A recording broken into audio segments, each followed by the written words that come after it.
ప్రార్థించే మోకాళ్ళకు దేవుడు ఎప్పుడు అన్యాయం చేయడంటండి. హల్లెలూయా. ఒక మాట గుర్తుపెట్టుకుంటారు, నా మెసేజ్ అంతా మర్చిపోయినా పర్లేదు. ప్రార్థించే మోకాళ్ళకి దేవుడు ఎప్పుడు అన్యాయం చేయడు, అంతే. అది గుర్తుపెట్టుకోండి. ఆ ఒక్క మాట మనల్ని మోటివేట్ చేయాలి. మోకాళ్ళు వేయడానికి, మోకాళ్ళ మీద పడడానికి ఆ ఒక్క మాట మనల్ని మోటివేట్ చేయాలి. చిన్న ప్రార్థన చేసుకొని దేవుని వాక్యాన్ని ధ్యానించుకుందాం. పరిశుద్ధుడా, మహోన్నతుడా, నీకు స్తోత్రాలు.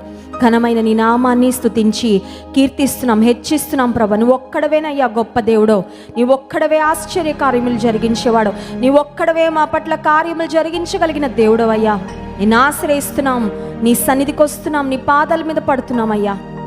నీ వాక్యాన్ని మేము ధ్యానం చేసుకోబోతుండగా మాతో సూటిగా తేటగా మాట్లాడండి. మానవ తలంపులు, మానవ జ్ఞానము, ఆలోచనలన్నీ కొట్టివేసి నీ సిలువ సువార్తను, నీ శ్రేష్టమైన మాటలను అయ్యా పరలోకపు సింహాసనం నుండి మాకు వినిపింపచేసి మహిమను పొందమని, కేవలం నీ నోటి బురగా నన్ను వాడుకొనమని యేసు నామమున ప్రార్థిస్తున్నాం తండ్రి, ఆమేన్.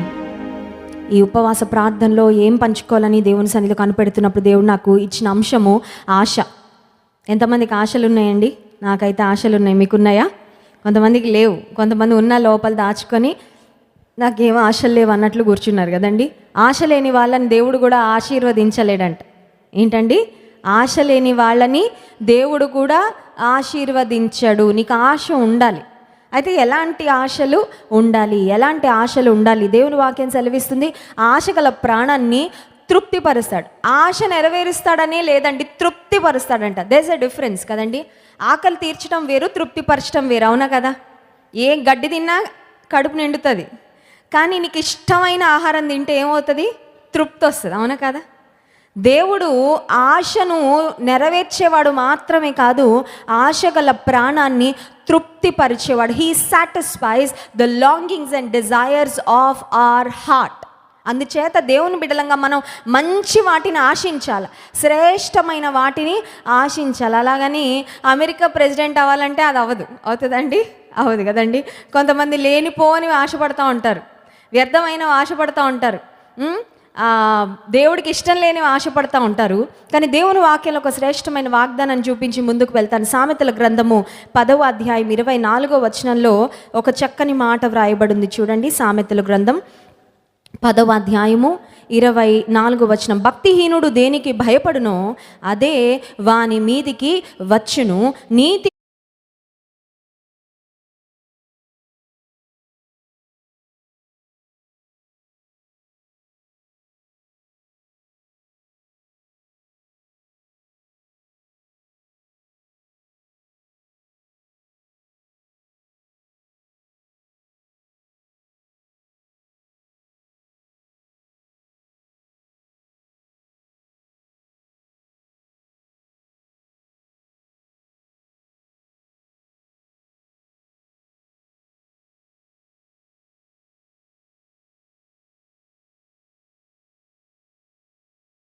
అంటే I am a museum of diseases అని చెప్పుకోవడం స్టార్ట్ చేశాడంట. ఏంటంట?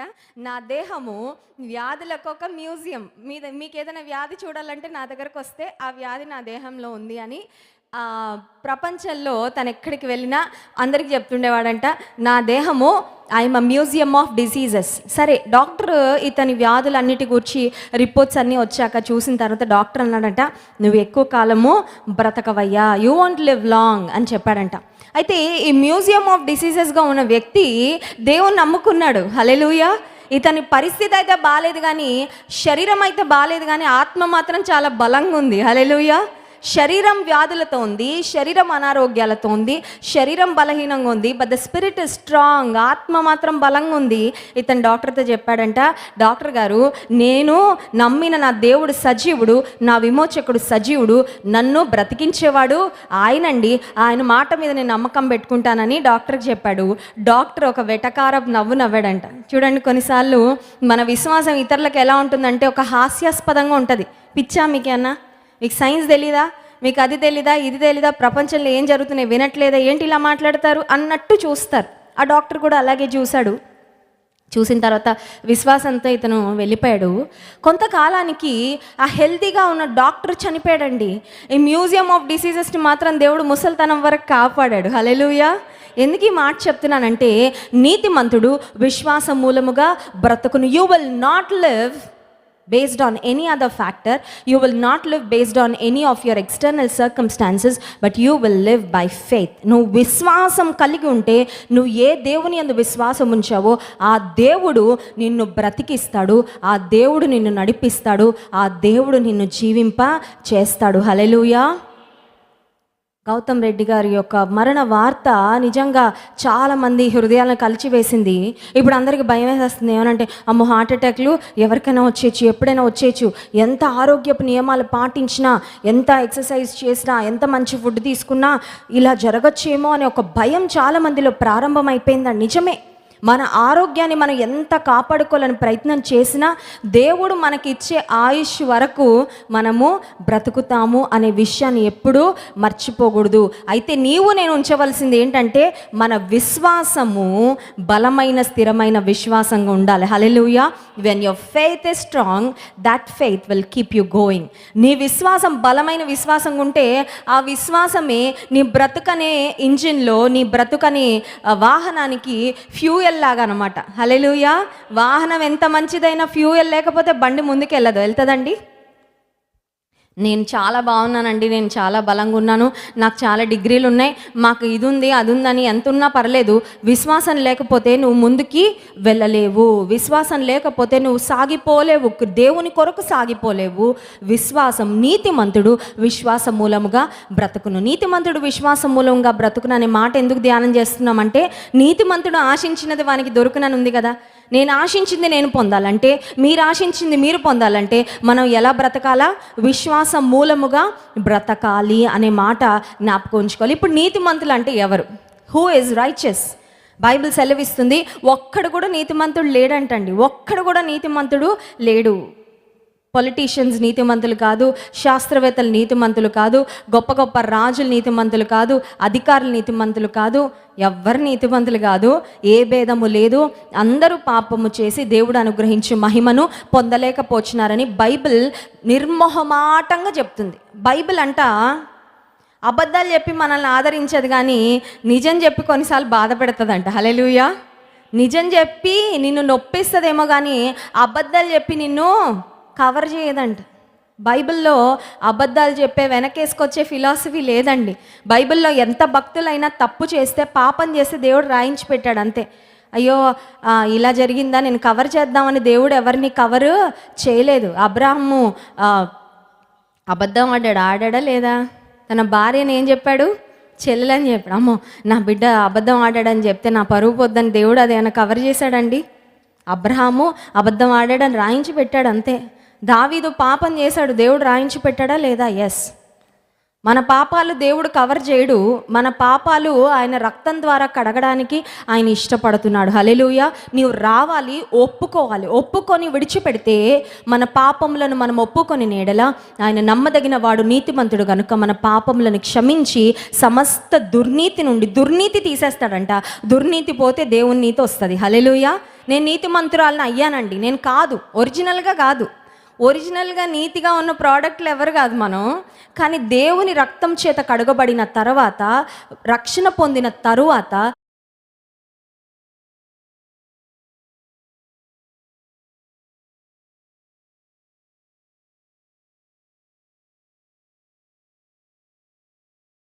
ఇప్పుడు క్రీస్తులో మనల్ని నీతిమంతులుగా చేశాడు. పుట్టినప్పటి నుంచి ఎవరు నీతిమంతులం కాదు.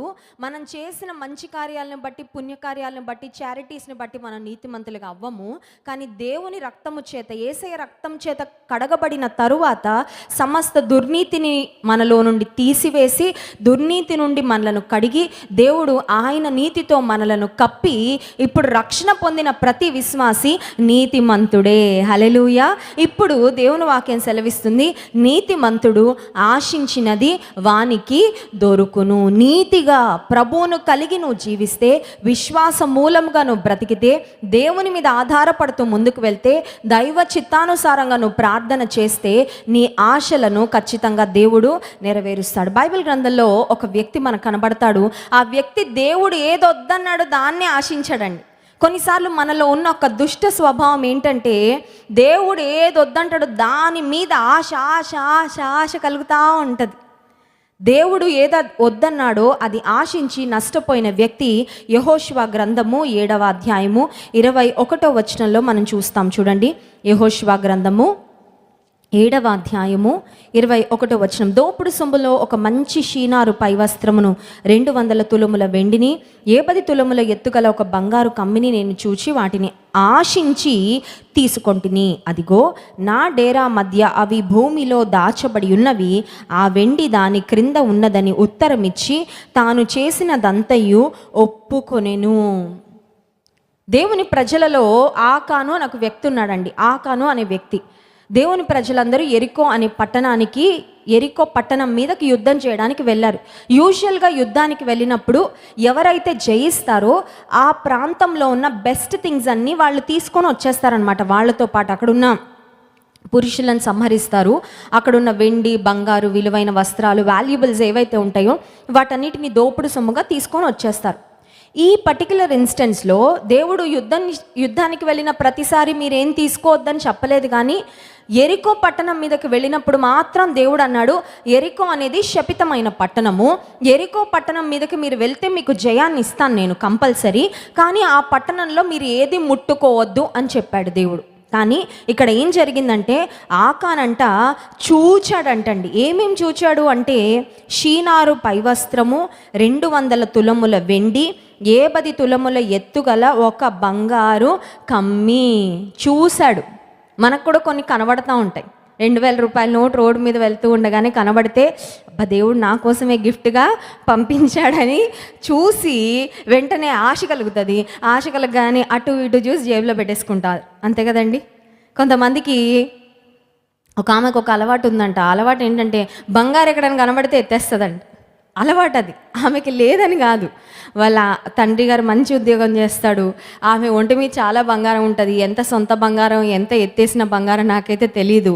బంగారం అంటే పిచ్చి. సరే, ఒకళ్ళ ఇంటికి, స్నేహితుల ఇంటికి వెళ్ళింది. మామూలుగా బంగారం యూజువల్గా అందరు బీరువాలో పెట్టుకుంటారు, కానీ ఆ ఇంటి ఇల్లాలు ఎందుకో ఆ చైనో ఏవో తీసి బీరువా ఒక షెల్ఫ్ ఉంటే ఆ షెల్ఫ్లో పెట్టేసిందంటండి. అంటే మళ్ళీ బయటికి వెళ్ళేటప్పుడు వేసుకోవచ్చులే, మన ఇంట్లో ఎవరు దొంగలు ఉంటారనే ఉద్దేశంతో. సరే, గెస్ట్లు వచ్చారని ఆవిడ తీసి దాచుకోలే అని అంత తట్టలేదు. వాళ్ళు డీసెంట్ ఫ్యామిలీయే, వాళ్ళు మంచి స్థితిలో ఉన్నవాళ్లే కదా అని అవి బయట ఉంచింది. ఈవిడ ఏం చేసింది, ఇంటికి వచ్చి అది వదినా ఇది వదినా అని కొంతమంది ఎంత బాగా కలిపేసుకుంటారు కదా, బంధుత్వాలు కలిపేసుకుంటారు. బాగా రాసుకొని పూసుకొని ప్రేమ చూపించేసినట్టు చూపించి ఆవిడ అలా కిచెన్లోకి వెళ్తే ఈవిడ ఇలా బ్యాగ్లో వేసేసుకొని వెళ్ళిపోయింది. వీళ్ళు వెళ్ళిపోయినప్పటి నుంచి కనిపించట్లేదు. అది కనిపించకపోతే వాళ్ళని అడగాల వద్దా? ఇప్పుడు చూడండి, కొంతమంది కొన్ని పనులు చేస్తారు, వాళ్ళని అడిగితే వాళ్ళకి కోపం వచ్చేస్తుంది. అవును కదా, కోపం వస్తుంది, ద్వేషం పెట్టుకుంటారు, మళ్ళీ మన గురించి బ్యాడ్గా చెప్తారు. చేసింది తప్పు, వాళ్ళు ఆ తప్పును కవర్ చేసుకొని మా మీద ఇలా వేశారండి, నింద అలా వేశారండి అని మాట్లాడే వాళ్ళు ఉంటారు. ఇప్పుడు వీళ్ళకి ఒక డైలమా, సందిగ్ధం, ఆ విషయం అడగాల వద్దా, కానీ ఇంకా వాళ్ళు తప్ప ఎవరు రాలేదు. సరే, ఫైనలీ ఆమెను అడగకుండా వాళ్ళ భర్తను అడిగితే వాళ్ళ భర్త చెప్పాడంట, అక్క నా భార్యకున్న బలహీనత ఇది, ఆమెకున్న వీక్ పాయింట్ అంట. పెద్ద స్ట్రాంగ్ పాయింటే ఆమె వీక్ పాయింట్ అయిపోయింది కదండి. బంగారు ఎత్తడం అంటే ఏదైనా చిన్న విషయమా? ఎవరైనా కేసు పెడితే జైలుకి వెళ్తుంది, అంతే కదండి. దొంగతనము చేయడం పాపము. ఆమె చూస్తుంది, చూసిందల్లా ఆమె సొంతం అవ్వాలి అనే ఆశ. చాలామందికి ఈ రోజుల్లో ఇదే స్వభావము కనబడుతుంది. చూసిన అమ్మాయి నా సొంతం అవ్వాలి, చూసిన అబ్బాయి నా స్వంతం అవ్వాలి, చూసిన చీర నేను కట్టుకోవాలంతే, నాకు ఎన్ని చీరలున్నా పర్లేదు. కొంతమందికి అంతేనండి, ఎవరి దగ్గర ఏమైనా చూస్తే అది కావాల్సింది అంతే. దానికోసం ఎన్ని షాపులన్నా తిరుగుతారు, ఎన్ని అప్పులన్నా చేస్తారు, భర్తను ఎంత టార్చర్ అన్నా పెడతారు. యవనస్తులు ఉంటారు, కొత్త బైక్ లాంచ్ అవ్వగానే ఒక్కసారి మార్కెట్లోకి రాగానే చూస్తాడు, ఎవరో వేసుకొని వెళ్ళడం చూస్తాడు, ఇంకా కళ్ళల్లో పడిపోద్ది, ఇంకా నిద్ర పట్టదు, నిద్ర పట్టనివ్వడు. అమ్మా నాన్న కొనిస్తారా, చూశాను నాకు అది కావాలి. ఇప్పుడు ఆకాను అదే చేశాడు. చూశాడంట, ఆశ కలిగింది, చూశాడు. చూశాక ఎన్నో చూస్తుంటాం, చూసినవన్నీ మన సొంతమా, చూసినవన్నీ మన కోసమా చెప్పండి? చూసిన ఆహార పదార్థాలన్నీ కడుపులో వేసుకుంటే ఏమవుద్ది? పాడైపోద్ది, కడుపు జబ్బు వచ్చేస్తుంది, అంతేనా? ఆరోగ్యము పాడైపోద్ది. ఆ తర్వాత హాస్పిటల్ చుట్టూ తిరగాల. చూసిన ఆహార పదార్థాలన్నీ మన కడుపుకు కాదు, చూసిన వస్త్రాలన్నీ మనం ధరించుకోవడానికి కాదు. పైకి కనిపించిన మంచి వాళ్ళందరూ నీతో స్నేహితులు కాదు. They not meant to be your friends. అన్నీ నీవి కాదు, కొన్ని నీవి. కొన్ని నీ కోసం దేవుడు ఏర్పాటు చేశాడు, నీ కోసం శ్రేష్టమైన ఏర్పాటు చేస్తాడు. నీది కానిది నువ్వు చూడొద్దు, నీది కానిది నువ్వు చూసిన పదే పదే చూడొద్దు. కొంతమంది పదే పదే చూడగానే ఏం కలుగుతుంది? ఆశ కలుగుతుంది. అవునా కదా అండి? When something doesn't belong to you, don't look at it. నీది కానిది నువ్వు చూడొద్దు. ఎవరైనా కనుక అనవసరంగా చూస్తున్నట్టు ఉన్నా కూడా నువ్వు తప్పించుకోవడానికి ప్రయత్నము చేయాలి. కొంతమంది ఉంటారు, ఎవరో ఇళ్ళని చూస్తుంటారు, ఫ్రెండ్స్ అంటారు నిన్నే చూస్తున్నాడే, ఆ పిల్లోడు నిన్నే చూస్తున్నాడు అంటే చూస్తున్నాడా లేదా అని ఈవిడ చూస్తుంది. ఏంటి, మా ఫ్రెండ్స్ అందరూ చెప్తున్నారు ఎవరో నన్ను చూస్తున్నారని, చూస్తున్నాడా లేదా అని ఇలా చూస్తుంది. ఇప్పుడు ఆ అబ్బాయి వెళ్ళి అందరికీ ఏం చెప్పుకుంటాడంటే, ఆ అమ్మాయికి కూడా నేనంటే ఇష్టం, అందుకే నా అమ్మాయి నన్ను ఇలా చూసింది అంటాడు. ఇంకా అక్కడ స్టార్ట్ అవుతుంది, ఇంకా అది ఎక్కడికో వెళ్ళిపోద్ది. అవునా కదా? యవనస్తులకి ఇలాంటి విషయాలు జరగట్లేదా? It all starts with the look. కొన్నిసార్లు ఒక్క చిన్న చూపుతో ఎంత భయంకరమైన పరిస్థితిలో. హైదరాబాద్కు మీట్ అండ్ గ్రీట్కు మేము వెళ్ళాం. దాదాపు ఒక 300 కుటుంబాల వరకు దేవుని ప్రజలు వచ్చి కలిసి మరి ప్రార్థన చేయించుకున్నారు. కౌన్సిలింగ్ చాలామందికి ఇచ్చాము. చాలామందిని బలపరచడానికి దేవుడు సహాయం చేసేవారు. సాక్ష్యాలు పంచుకున్నారు. ఒక సహోదరు వచ్చి చెప్తుంది, ఒక్క అబ్బాయి అక్క చాలా నన్ను వదిలిపెట్టకుండా ఫాలో అయ్యాడు, నన్ను వెంటాడి పెళ్లి చేసుకున్నాడు, బాబు పుట్టాడు, చక్కగా ఉన్నాడు, ఆ కుర్రోడు వదిలిపెట్టి వెళ్ళిపోయాడు. పెళ్ళైన సంవత్సరానికి వదిలిపెట్టి వెళ్ళిపోయాడు. ఇప్పటికీ ఎక్కడున్నాడో తెలియదు. ఈమె కూడా చూసింది, ఈమె కూడా అనుకుంది పోన్లే నన్ను చూస్తున్నాడు కదా బాగా చూసుకుంటాడు జీవితం అంతా అనుకుని చూసుకోలేదండి. మోజు తీరే వరకే చూశాడు. మోజు తీరాక పెళ్ళి చేసుకున్నాడు కానీ అన్యాయం చేసి వెళ్ళిపోయాడు. ఆ అమ్మాయి ఒంటరిగా తన కుమారుని పెంచుకుంటుంది, కడుపు కట్టుకొని పెంచుకుంటుంది. I'm sure she is facing so many struggles. ఒంటరిగా ఒక స్త్రీ బిడ్డలను పెంచుకోవాలంటే అది చాలా కష్టం. చిన్న అమ్మాయి, వయసులో కూడా చాలా చిన్నది. ఎందుకు ఈ మాటలు చెప్తున్నానంటే, ఏం చూస్తున్నావో చాలా ముఖ్యం. ఎవరు చూస్తున్నారో కూడా నేను చూసుకో. ప్రభువుని అడుగు, ప్రభువా నీ చూపు తప్ప ఎవరి చూపు నా మీద పడొద్దని ప్రార్థన చేసుకో. హల్లెలూయా. అర్థమవుతుందండి? యవనస్తులు అంటారు కొంచెం మంచి ఫోటో దిగ్గానే అందరూ చూసేయాలని పెట్టేస్తుంటారు సోషల్ మీడియాలో. అందరూ చూడాల, అందరికి అక్కర్లేదు, అందరు నేను చూడక్కర్లేదు. ఆయన చూపు నీ మీద ఉంటే చాలు. హల్లెలూయా. దేవుని చూపు నీ మీద ఉంటే చాలు, దేవుని కనుదృష్టి నీ మీద ఉంటే చాలు, అది చాలు, అంతే. నీ బ్రతుకు బాగుపడడానికి, నువ్వు ఆశీర్వాదం పొందడానికి ఆయన చూపు నీ మీద ఉంటే చాలు. ఆకానంట బంగారం, వెండి, షీనారు వస్త్రం అంట ఇవన్నీ చూశాడు. చూసిన తర్వాత ఆశించిన తర్వాత వాటిని తీసుకున్నాడంట. తీసుకొని ఏం చేశాడు? దాచుకున్నాడంట. జీవితంలో ఏదైనా నువ్వు ధైర్యంగా చేస్తున్నావంటే ఒక ఇండికేషన్ అది కొంచెం కరెక్టే అని. కొన్ని మనం రహస్యంగా చేయాలనుకుంటాం, అదే ఒక ఇండికేషన్ అది పాపం అని. అర్థమవుతుందండి? కొంతమంది రహస్యంగా ఫోన్ మాట్లాడేస్తూ ఉంటారు. అంటే ఏంటి? నువ్వు స్పీకర్ పెట్టి ధైర్యంగా మాట్లాడలేకపోతున్నావు అంటేనే అది సరైన సంభాషణ కాదు. నువ్వు సరైన వ్యక్తులతో సంభాషణ చేయట్లేదు. నీ ఫోన్కి పాస్వర్డ్ వేసి మీ అమ్మకి నాన్నకి చెప్పకుండా, భార్యకి చెప్పకుండా, భర్తకి చెప్పకుండా ఉన్నావంటే ఆ ఫోన్లో ఏదో వ్యర్థమైన ఖచ్చితంగా ఉన్నాయి, డౌటే లేదు. తవ్వుతా ఉంటే బయటకు వస్తాయి అంతే. ఆ పాస్వర్డ్ దీపిచ్చి తెరిస్తే బయటకు వస్తాయి అంతే. ఇతను దేవుడు చెప్పిన పని చేసుంటే వాటిని తీసుకెళ్ళి డేరాలో ధైర్యంగా పెట్టుకునేవాడు, ధైర్యంగా షీనార్ వస్త్రాన్ని వేసుకొని తిరిగేవాడు. ఆ బంగారం వెండిని వాడుకునేవాడు కానీ తీసుకెళ్ళి డేరా కింద దాచిపెట్టాడంటండి. నీ జీవితంలో ఏమైనా దాచిపెట్టావా? హృదయంలో దాచిపెట్టేస్తారు కొంతమంది, కొన్ని బీరువాల్లో దాచిపెట్టేస్తారు, కొన్ని కిచెన్లో దాచిపెట్టేస్తారు. స్త్రీల కోసం చెప్తున్నా. వీళ్ళు గిన్నెల్లో ఏమైనా వేసిస్తే ఆహార పదార్థాలు తినేసి గిన్నెలు దాచేస్తారు. అది కూడా కరెక్ట్ కాదు, అది కూడా దొంగతనమే. నీకెవరైనా ఏమన్నా ఇస్తే బాక్స్ కూడా ఉంచుకోండి సిస్టర్ గారు అంటే బాక్స్ కూడా నీకే, లేదంటే బాక్స్ వెనక్కి ఇచ్చే. హల్లెలూయా. అర్థమవుతుందండి? చిన్న విషయాలలో దేవుని బిడ్డలు ఎట్లుండాలా? ఖచ్చితంగా ఉండాలా, కరెక్ట్గా ఉండాలా. నువ్వు మర్చిపోయావా? వాళ్ళు వచ్చి అడిగితే అయ్యో క్షమించండి సిస్టర్ గారు అని వెంటనే కొంతమంది అంటారు, వెతికిస్తానండి, చూస్తానండి, అది ఎక్కడ పోయిందో తెలియదండి, అక్కడే ఉంటుంది అది వెతకాల్సినంత అవసరమే లేదు. ఈవిడ చక్కగా దాన్ని వాడుకుంటుంది రోజు.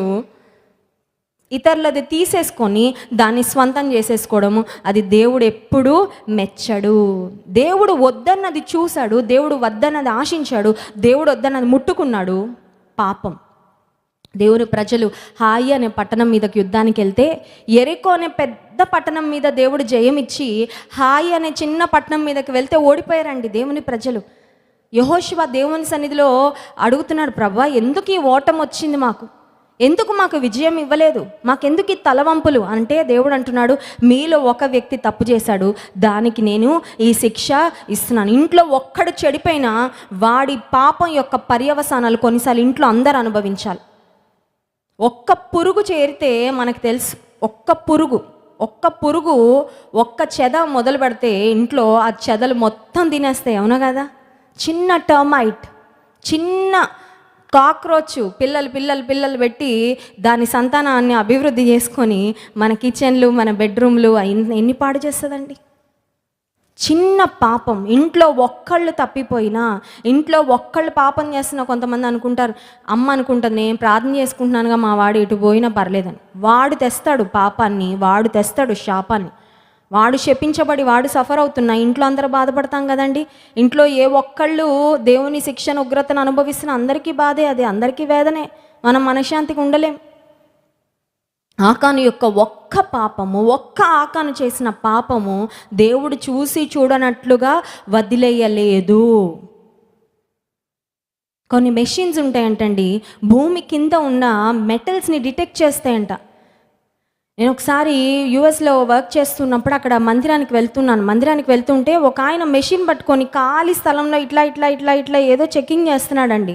నాకు అర్థం అవ్వలేదు. ఆ మెషిన్తో పోనీ ఏమైనా తవ్వుతున్నాడంటే తవ్వట్లేదు, ఏం చేస్తున్నాడు నాకు అర్థం అవ్వలేదు. అది అలాంటి పరిస్థితి నేను ఎప్పుడు చూడలేదు. అప్పుడు మా ఫ్రెండ్స్ని అడిగాను, నేను ఏం చేస్తున్నాడు ఆయన అంటే, భూమిలో కొన్నిసార్లు కొన్ని మెటల్స్ ఉంటాయి, అది బంగారు అవ్వనియండి, కొంతమంది బంగారు వస్తువులు పడేసుకుంటారు, కొన్ని సిల్వర్ అవ్వనియండి, లేకపోతే ఏదైనా విలువైన ఓర్స్, ఏదైనా మెటల్స్ భూమిలో ఉంటే ఆ మెషిన్తో వెతికినప్పుడు ఆ మెషిన్ సౌండ్ వస్తే అక్కడ ఒక మెటల్ ఏదో ఉందని తెలిసి వాళ్ళు తవ్వి బయటకు తీస్తే కొన్నిసార్లు చాలా విలువైన గనులు బయటపడతాయంట, కొన్నిసార్లు కొన్ని విలువైన వస్తువులు దొరుకుతూ ఉంటాయి, అందుకొరకు వెతుకుతున్నాడు అని.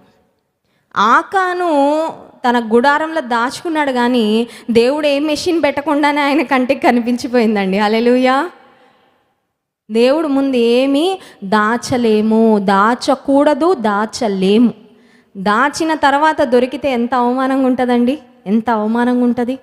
పాపం పట్టుబడిన తర్వాత, పాపం బట్టబయలైన తర్వాత ఇక వాళ్ళ జీవితానికి పూర్వపు స్థితి ఎప్పటికీ రాదు.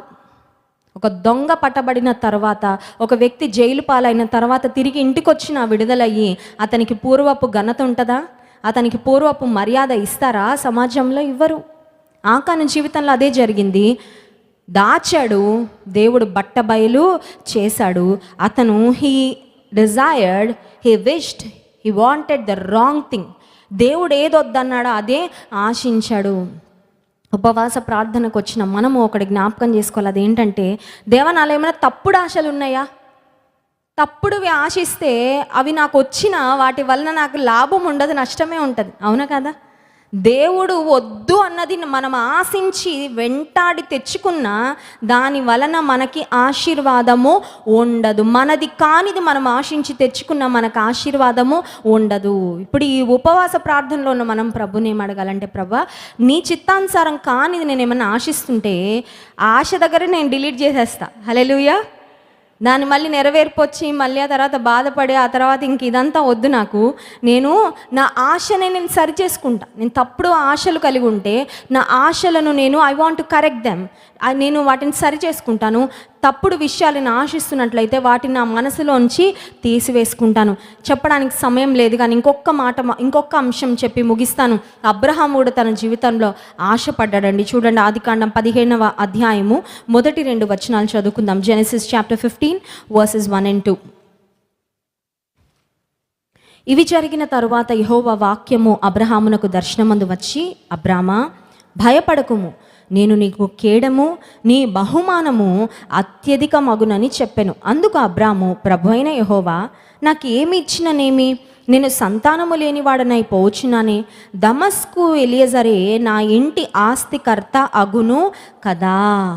అబ్రహాం అంటున్నాడు, దేవుడు అన్నాడు నేను నిన్ను నీ కేడాన్ని నీ బహుమానాలను అత్యధికం చేస్తానంటే అబ్రహాం అంటున్నాడు అన్నీ ఇచ్చావయ్యా, కానీ అన్నీ ఇచ్చినా నాకు ఒక కొరత ఉంది, నాకు పిల్లలు లేరు, నాకు కావాలి.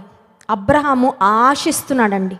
అబ్రహాము నీతిమంతుడు, అబ్రహాము విశ్వాసులకు తండ్రి, అబ్రహాము దేవునికి విధేయత చూపించిన వ్యక్తి. ఒక మాటలో చెప్పాలంటే దేవుని ముద్దు బిడ్డలు పాత నిబంధనలు కొత్త నిబంధనలు చాలామంది ఉన్నారు, వారిలో అబ్రహాము ఒకడు. అబ్రహాం అంటున్నాడు నేను ఆశిస్తున్నానయ్యా, I seriously want a son, I seriously want a child. ఒక బిడ్డ ఖచ్చితంగా నాకు కావాలి. నువ్వు ఎలా చేస్తావో తెలీదు, ఎలా ఇస్తావో తెలీదు, నేనైతే నీ సన్నిధిలో ఆశిస్తున్నాను అని అబ్రహాం చాలా ఓపెన్గా, చాలా ట్రాన్స్పరెంట్గా దేవుని సన్నిధిలో తన మనసు విప్పి మాట్లాడుకున్నాడు. కొంతమంది స్నేహితుల దగ్గర మనసు విప్పి మాట్లాడతారు, కానీ దేవుని దగ్గర మనసు విప్పి మాట్లాడరు. ఎందుకు మొహమాటం? స్నేహితులు మనసు విప్పి నువ్వు మాట్లాడుకున్నావు, సలహా ఇస్తారేమో, వాళ్ళ ప్రయత్నం ఏదో చేస్తారేమో, కానీ ఖచ్చితంగా నువ్వు అడిగినది, నువ్వు కోరుకుంటున్నది వాళ్ళు నెరవేర్చలేరు. దేవుని దగ్గర మనసు విప్పి చెప్పుకుంటే ఆయన నీ కోరికను సిద్ధింపచేసి నీ ఆలోచన యావత్తును సఫలపరిచే దేవుడు. అబ్రహాము మనసు విప్పి చెప్తున్నాడు, ఏమిస్తే ఏంటి ప్రభువా, నాకు సంతానము లేదు, నాకు కావాలి. అబ్రహాం అడిగితే దేవుడు అనుకున్నాడు నీతిమంతుడు ఆశించినది వానికి దొరుకును. హల్లెలూయా. ఆ వాగ్దానము అబ్రహాము జీవితంలో దేవుడు నెరవేర్చాడు. God satisfied his desire. ఆదికాండం 21వ అధ్యాయం మొదటి 2 వచనాలు మనం చదివితే, యెహోవా తాను చెప్పిన ప్రకారము షారాను దర్శించెను, యెహోవా తాను ఇచ్చిన మాట చొప్పున షారాను గూర్చి చేసెను. ఎట్లనగా దేవుడు అబ్రహాముతో చెప్పిన నిర్ణయ కాలములో షారా గర్భవతి అయి అతని ముసలితనమందు అతనికి కుమారుని కనెను. దేవుడు చెప్పినట్లుగా నిర్ణయ కాలంలో ముసలితనమందు ఆశీర్వాదాన్ని ఇచ్చాడు. నీ ప్రార్థనకి ఎక్స్పైరీ డేట్ లేదు. హల్లెలూయా. మందులకు ఎక్స్పైరీ డేట్ ఉంటుందేమో, వస్తువులకు ఎక్స్పైరీ డేట్ ఉంటుందేమో. కొన్ని వస్తువులు ఇంతకాలం పనిచేస్తే ఎందుకంటే పనిచేయవు. కొన్ని వస్తువులు చూడండి, బాగా వాడేసిన తర్వాత మెకానిక్ దగ్గర తీసుకెళ్తే అంటారు ఇది రిపేర్ అవ్వడానికి అయ్యే ఖర్చు కరెక్ట్గా ఇంకో కొత్త వస్తువు కొనడానికి ఎంత అవుతుందో అంత అవుతుందండి అంటారు. అంటే అర్థం ఏంటంటే ఎక్స్పైర్ అయిపోయింది, ఇంకా పడేయండి, కొత్త వస్తువు కొనుక్కోండి. వస్తువులకి ఎక్స్పైరీ డేట్ ఉంటుందేమో, ఆహార పదార్థాలకు ఎక్స్పైరీ డేట్ ఉంటుందేమో, మెడిసిన్స్కి ఎక్స్పైరీ డేట్ ఉంటుందేమో, కానీ నీ ప్రార్థనలకు మాత్రం ఎక్స్పైరీ డేట్ ఉండదు. హల్లెలూయా. నీ ప్రార్థనలకు ఎక్స్పైరీ డేట్ ఉండదు, నీ ప్రార్థనలకు ఫుల్ఫిల్మెంట్ డేట్ ఉంటుంది. హల్లెలూయా. అంటే ఏంటండి, ప్రార్థనకు నెరవేర్పు డేట్ ఉంటుంది, కానీ ఎక్స్పైర్ అయిపోయింది ఇంక ఈ ప్రార్థన దేవుడు ఆలకించడు, వినడు, జవాబు రాదు అనే పరిస్థితే లేదు, లేనే లేదు. వృద్ధాప్యమందు శారా యొక్క మృతతుల్యమైన గర్భంలో దేవుడు జీవాన్ని పెట్టి ఒక మంచి బిడ్డను దేవుడు పెంచాడు. చాలామంది డాక్టర్స్ ఏమంటారంటే లేట్ కన్సెప్షన్స్, ఎవరైనా 40 దాటిన తర్వాత 50 దాటిన అంటే కొంచెం వయసు పైబడిన తర్వాత కన్సీవ్ అయితే అంత హెల్దీ బేబీస్ పుట్టడానికి అవకాశాలు తక్కువ అని చెప్తారు. ఆ బిడ్డలకి ఏదైనా ఆరోగ్య సమస్యలు వచ్చే అవకాశం ఉంటుందని. మృతతుల్యమైన శారా గర్భంలో హెల్దీ బేబీ పెరిగాడండి. హల్లెలూయా. Healthy baby. ఆ హెల్దీ బేబీలోంచి మళ్ళీ ఇంకెంతమంది వచ్చారు? వంశాలు వచ్చాయండి, వంశాలు వచ్చాయి, రాజులు వచ్చారు. దేవుడు ఇస్సాకును ఎంత ఆశీర్వదించాడంటే ఇస్సాకు అబ్రహాము యొక్క ప్రార్థన ఫలము. హల్లెలూయా. నీ జీవితంలో నీ కళ్ళ ఎదుట నీ ప్రార్థన ఫలాలను దేవుడు చూపించబోతున్నాడు. నమ్మిన వారి స్తోత్రం చెప్దాం. హల్లెలూయా. You will see the fulfillment of your prayers. You will see the fruit of your prayers. నేను అనుకుంటాను అబ్రహాం జీవించినంత కాలం ఇస్సాకు ఇంట్లో కదులుతున్నప్పుడు, తప్పటడుగులు వేస్తున్నప్పుడు, నాన్నని పిలుస్తున్నప్పుడు, ఆయా పనులు చేస్తున్నప్పుడు అబ్రహాము ఒకటే ఆలోచన వచ్చి ఉంటుంది, నా ప్రార్థనలకు జవాబు, నా ప్రార్థనలకు జవాబు వీడంతే. Answer to prayers. ఆశను నెరవేర్చిన దేవుడు. ఉపవాస ప్రార్థనకు వచ్చిన మనము ఏ ఆశలతో వచ్చాం? దేవుని చిత్తానుసారం కానీ ఆశలైతే డిలీట్ చేసి పడేద్దాం. దేవుని చిత్తానుసారమైన ఆశలైతే విశ్వాసంతో గట్టిగా అడుగుదాం. ఇందాక పాట పాడాము, ప్రార్థన శక్తి అంటే ఏంటంటే ఎట్లా ప్రార్థన చేయాలో నాకు నేర్పించా. గోజాడే శక్తి నాకు ఇవ్వు, ప్రార్థనలో పోరాడే శక్తి నాకు, వాళ్ళకి వీళ్ళ మీదకి వెళ్ళి మౌత్ పవర్ చూపించే శక్తి కాదు, ప్రేయర్ పవర్ నాకు ఇవ్వు ప్రభా అని. హల్లెలూయా. కొంతమందికి మౌత్ పవర్ ఉంటుందండి, వాళ్ళ నోటితోనే అందరినీ కంట్రోల్ చేసేద్దాం అనుకుంటారు, వాళ్ళు వెళ్ళిపోతారు నరకానికి.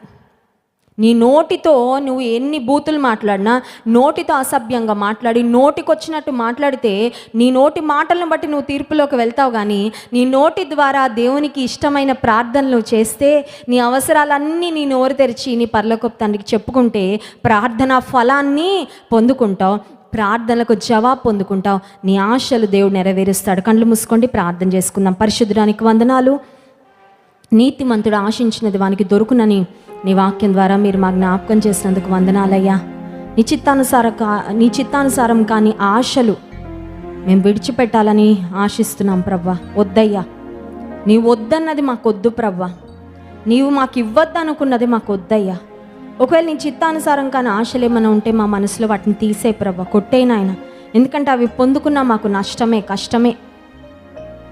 ఏవి ఆశించాలో వాటిని ఆశపడడానికి, మా ఆశలకు మా ప్రార్థనలకు జవాబు నీవే యేసయ్యా, నీవే అని నిన్ను స్తుతిస్తూ నీ వైపు చూస్తున్నాం.